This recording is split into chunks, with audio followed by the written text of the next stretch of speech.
From Sydney, we're heading north now to Queensland to take a ferry ride off the coast to the world's largest sand island, Fraser Island.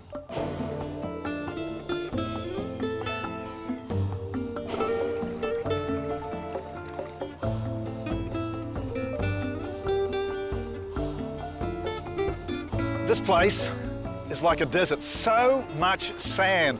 It's Fraser Island, the largest sand island in the world. A place so special in terms of both its wildlife and its flora that it's been World Heritage declared. Out here, whales and turtles, and inland, the world's purest population of dingoes.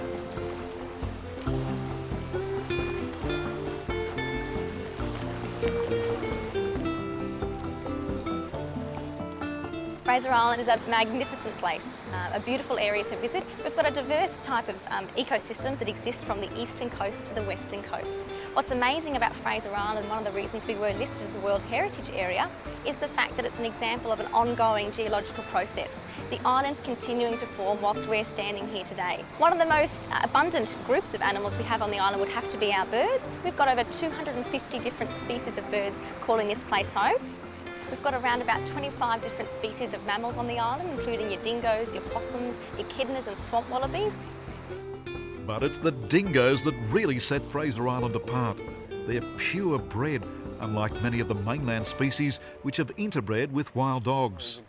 One man who spent years studying the Fraser Island dingoes is Dr. Nick Baker. The dingo population on this island is critical to the survival of the animals on the east coast.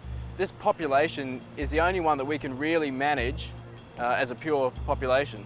So on an island of this size, a population of 120 is something that we could easily maintain with the resources that are here. At the moment we've got pups around, so we're in whelping season, and you'll see young pups around the island. It's pretty rare for us to see them at this stage because they're still quite small. Depending on the season, depending on the prevailing environmental conditions, they'll select the number of pups that they should keep. And they'll look at those pups and they'll pick a particular trait that might be some kind of a dominance feature, and they'll hold on to that and they'll keep that in their pack.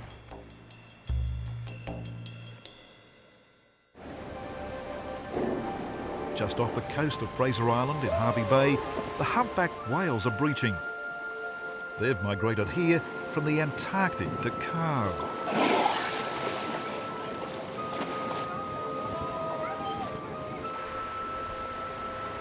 This head-lunging calf is evidence of one of nature's greatest recovery stories. Just 45 years ago, the population of humpback whales here on the east coast of Australia was just 200. That's when whaling was banned. Now that population has increased to some 5,500.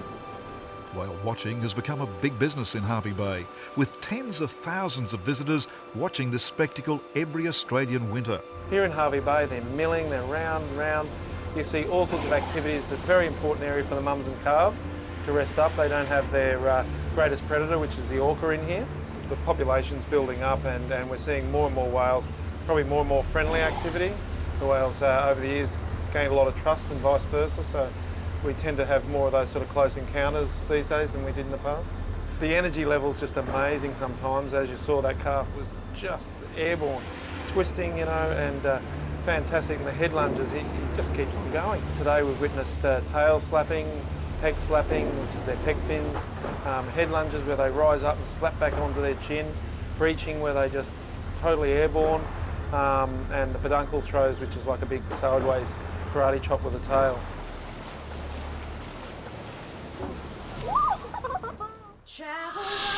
Finally back to Sydney for yet another underwater encounter, this time with grey nurse sharks.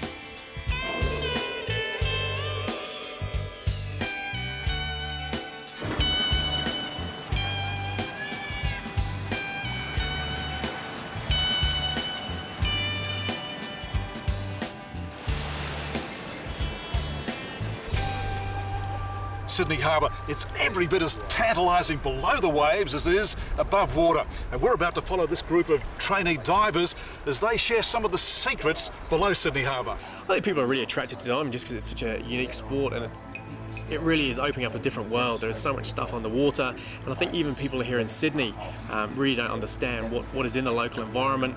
They think that it's going to be murky, and whereas they jump in and there's heaps of fish life, heaps of different diverse species, and really a fantastic diving. We've been dropped over a cave off Sydney's Maroubra Beach, a dive location known as Magic Point.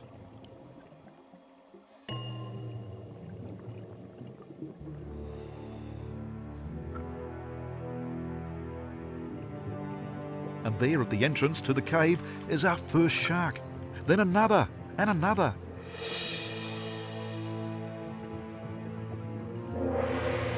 Now, the mere mention of the word shark elicits visions of jaws and death and danger. This encounter is anything but dangerous.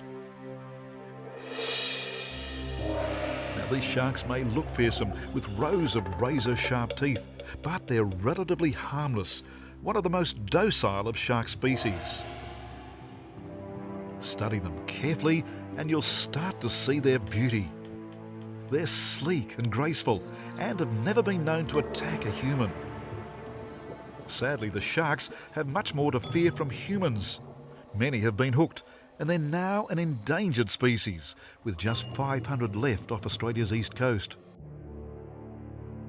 Today, we swim close to the Grainger sharks, as environmentalists campaign to have them protected in known territorial sites.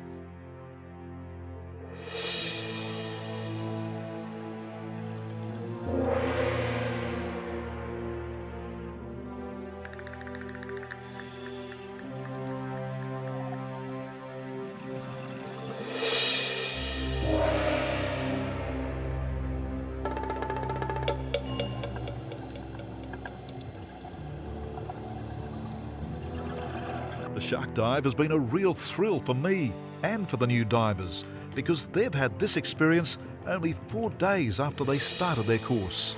Sydney's a great spot to dive. There's so many different things. We've seen the weedy sea dragons today, some grey-nosed sharks and octopuses, and we just had a fantastic time. It's amazing how close they'll really come up to you, you know, it's just phenomenal. They'll come like inches from your face. It's amazing, it's really great.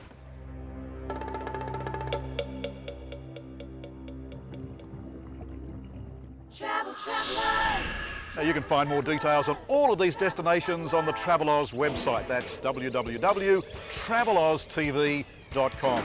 Next time we visit Traveloz, we'll take you on adventures around Norfolk Island.